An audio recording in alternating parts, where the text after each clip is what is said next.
This is really kind of an incredible story. When a hurricane is coming, most people, their first thought is, I got to get out of here, right? Or hunker down. Yeah, it's one of two. One of the two. You don't think, hey, I'm going to fly directly into the eye of that storm, right? People do that in the name of science. The Right. data collected helps pinpoint the strength and direction of the storm. And our Madeline Montgomery actually flew into Hurricane Ian and shares her experience.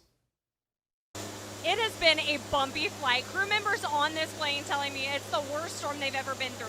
But they have to keep passing over the storm over and over again to get an accurate picture of it to keep you safe on the ground.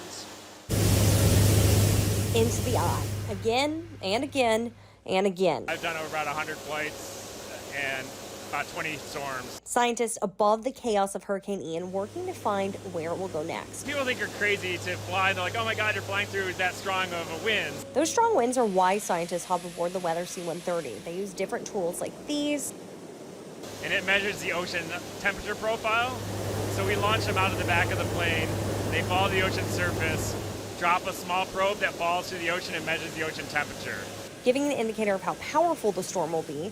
These and sensors on the wings checking wind speeds. We verified the National Hurricane Center has had it upper end Cat 4, and we've seen those winds. All of these efforts combining to create the hurricane tracking cone our First Alert weather team shares to keep you safe in a storm. So before the storm, all this data goes into the forecast models.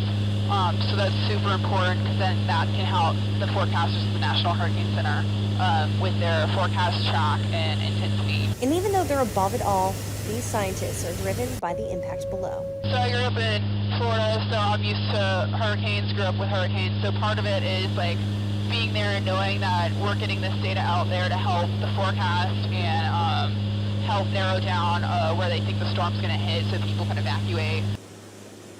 Even though the storm has already made landfall, all of this data is still extremely important for scientists to study exactly what Hurricane Ian is doing.